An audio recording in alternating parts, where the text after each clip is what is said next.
to the channel. So my name is April here, and today I'm going to be talking to you about how our DNA is linked to our ability to either fight cancer or increase our risk for developing cancer.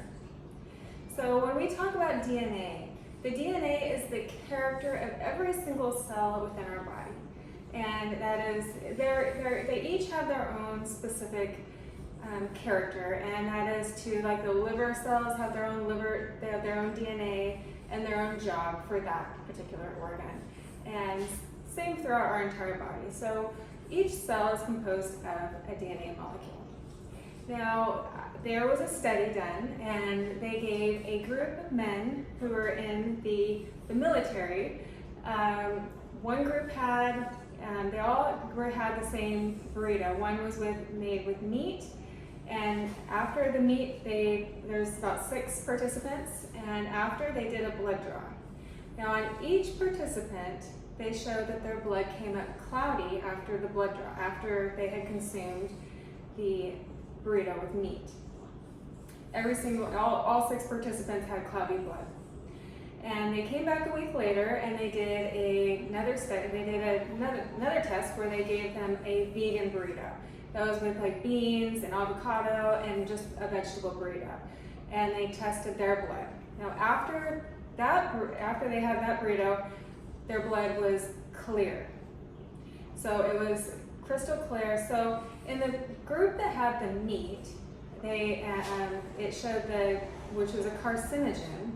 It showed that the DNA was cloudy. It was DNA was being destructed, and so it forms a cloud within your blood. So you have a thick blood all day long, kind of like very cloudy, plaquey blood, which can contribute to plaque formation in your arteries.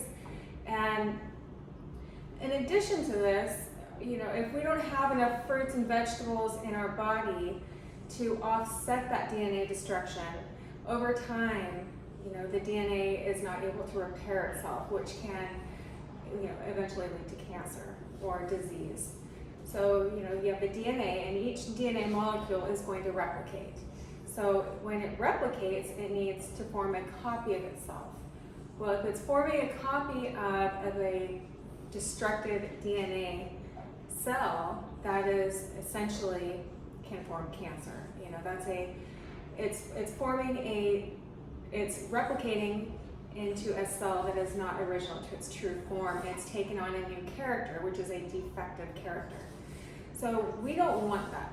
Now, it has been proven in all literature that fruits and vegetables are what can cause apoptosis of defective cells, cancer cells, that are trying to form in our body or have already formed.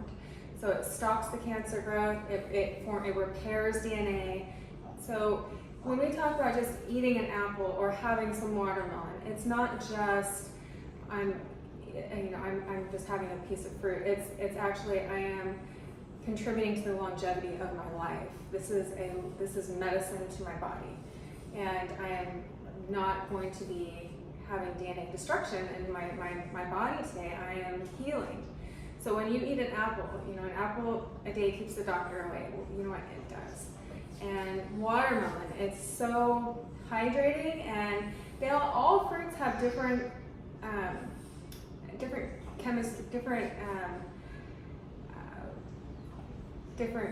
compounds to them that promote health, but they all are beneficial in their own right. So, and we need them more in our diet. So, when we talk about wanting to fight for a cure for cancer, we have to look at what the DNA destruction is and what is being served. We have meat that a lot of people go on these high meat diets and they don't realize, well, it's a carcinogen. And they did a study where they put the carcinogen into the blood, and they also kind of offset it with a little bit of fruit and vegetables. Well, there was less DNA destruction.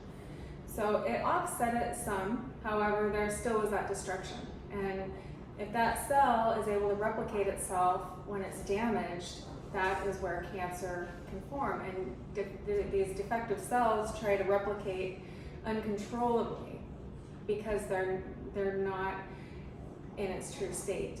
it's a defective cell. So really what we need is we need to have more fruit and more vegetables to actually kill that defective cell, that cell with defective DNA.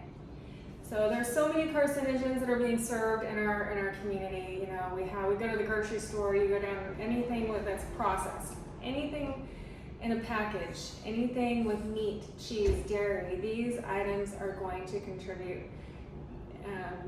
to be actually a carcinogen within our body. Alcohol, coffee, these are actually carcinogens. So the best way to go is if you have cancer or if you are wanting to remain cancer-free, up your fruit intake, just go fruitarian, don't have anything else, have salads, fruit, go raw vegan.